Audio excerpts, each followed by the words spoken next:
Bonjour à toutes et à tous, merci d'être fidèles au rendez-vous, l'info du jour près de chez vous sur Grand Lille TV. On commence toujours par vos prévisions météo, du soleil en ce mardi et en ce mercredi également. On devrait profiter d'un temps calme et ensoleillé avec des températures de saison, 7 degrés prévus donc à Lille. Les prévisions météo complètes bien évidemment c'est après ce journal. À la une, tout d'abord, retour sur le devant de l'actualité sociale des étudiants. Hier, à Lille 2, la faculté de droit et de santé de Moulins s'est retrouvée bloquée dès 7h30 du matin. En cause, la hausse des frais d'inscription pour les étudiants hors Union européenne, mais aussi la loi ORE impliquant une sélection à l'entrée de l'université. Des étudiants de Lille 2 et des militants politiques, notamment de la France insoumise, étaient présents pour partager ces revendications. Explication au micro de Nicolas Lebrun. Aujourd'hui, on réclame d'une part la suppression de cette réforme, la suppression des frais d'inscription pour les étudiants étrangers et pour l'ensemble des étudiants. Nous réclamons la gratuité de l'enseignement supérieur, mais nous réclamons également un investissement plus important dans l'enseignement supérieur. Nous estimons qu'aujourd'hui, le budget de l'enseignement supérieur devrait être doublé.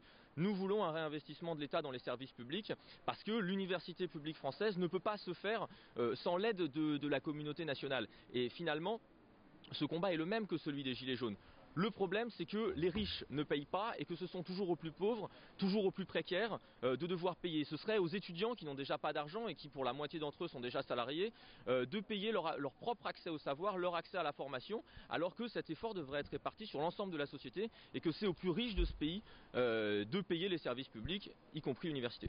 Le blocage aujourd'hui, ce n'est que le début du mouvement, ce n'est que la première pierre pour cette rentrée et cette année 2019, mais elle annonce effectivement une année de mobilisation et des semaines et des mois de mobilisation qui vont commencer à partir d'aujourd'hui. Nous nous sommes réunis en Assemblée Générale aujourd'hui, nous nous réunirons de nouveau en Assemblée Générale mardi prochain. Nous serons dans la manifestation samedi et le mouvement ne va faire que continuer, que prendre de l'ampleur et tant que ce gouvernement n'aura pas accepté de céder, de changer de politique, nous continuerons à lutter. Alors hier, les cours n'ont pas été perturbés toutefois par cette action pour le moment limitée, mais d'autres mobilisations sont prévues dans la semaine. Dès ce mercredi, les enseignants qui prévoient eux de bloquer leurs établissements, les étudiants pourraient les rejoindre. La politique également dans ce journal. Hier à Lille, l'avenue de Benoît Hamon, un meeting en vue des élections européennes. C'est le premier scrutin pour son jeune parti, Génération S, créé en juillet 2017, au lendemain de son échec à la présidentielle. Pour cette échéance, l'ancien candidat socialiste n'a pas d'objectif en termes de résultats. Ce qu'il souhaite avant tout, c'est le rassemblement de la gauche. Hier, la question sociale et la crise des Gilets jaunes ont bien sûr été évoquées, de même que les élections municipales en 2020, à savoir s'il présentera un candidat de son parti à la mairie de Lille ou soutiendra Martine Aubry. Lui souhaite tout de même que la ville reste à gauche. On écoute Benoît Hamon à propos donc de cet objectif européen hier soir à Lille, au micro de Vincent Vieillard. Nous on dit vive la démocratie en Europe et battons-nous à l'intérieur de ce cadre-là. Parce que sinon, on aura la compétition entre les nations plutôt que la compétition entre les individus. Moi, j'en veux ni l'une ni l'autre. Ni la compétition entre les individus des libéraux, ni la compétition féroce entre les nationalistes, entre les nations que veulent les nationalistes ou ceux qui veulent la sortie de l'Europe. Donc, on va porter un projet positif avec des idées, des propositions, et on va dire faites-vous confiance dans la capacité des peuples européens à changer la règle du jeu. Croyez-vous qu'un Hongrois soit moins sensible au réchauffement climatique que vous ? Croyez-vous qu'un Polonais soit moins sensible à la dégradation du travail que vous ? Croyez-vous qu'un Portugais soit moins sensible au fait qu'il n'a pas de voix au chapitre en Europe que vous ? Non. C'est cette alliance-là qu'il faut construire. Et nous, c'est ce qu'on veut faire aux élections européennes. Ce mercredi, c'est donc le début des soldes d'hiver en France et dans la région. Un événement, bien sûr, pour les commerçants, mais aussi pour certains consommateurs en quête de bonnes affaires. À quelques kilomètres de chez nous, en Belgique, les soldes ont démarré déjà depuis une semaine.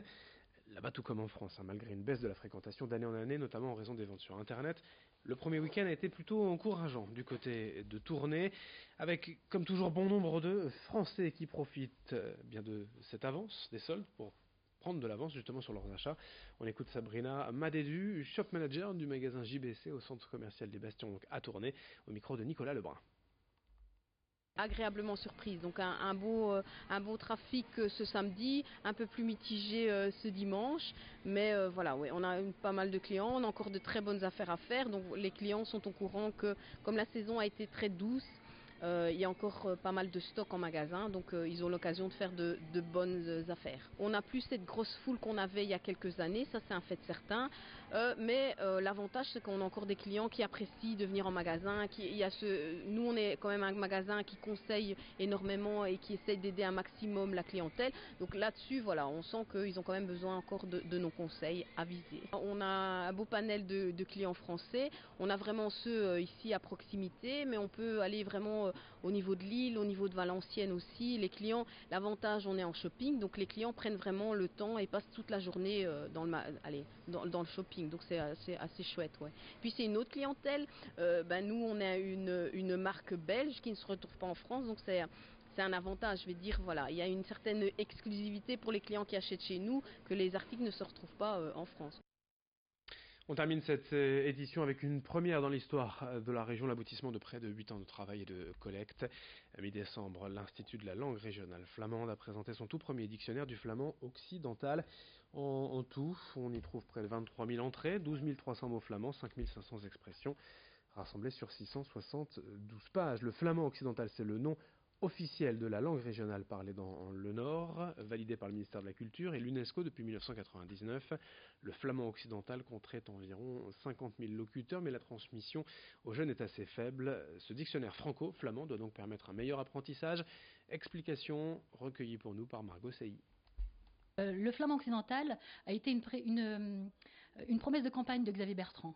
Il avait promis de s'occuper du flamand, c'est chose faite. Il nous a mandaté avec ma collègue Bénédicte Crépel pour mener un diagnostic de l'existant du flamand occidental. Et donc, suite à ce diagnostic, on a bien vu qu'il fallait faire quelque chose pour le flamand, parce que si on faisait plus rien pour le flamand, il allait mourir. Donc là, on est en train de monter un office public du flamand occidental. Et en attendant de monter cet office, on a voulu mettre en place déjà quelques actions concrètes. Et donc aujourd'hui, la sortie de ce dictionnaire du flamand occidental est une action concrète d'aide de la région pour le flamand, puisqu'il est financé à 70% par la région.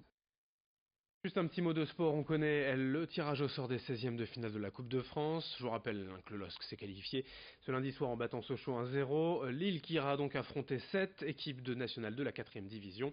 Un tirage plutôt accessible pour les Lillois, ça sera plus compliqué en revanche pour l'Iris Club de Croix qui devra faire un nouvel exploit à Marignane-Gignac, un club de National, soit le niveau juste au-dessus du club croisien.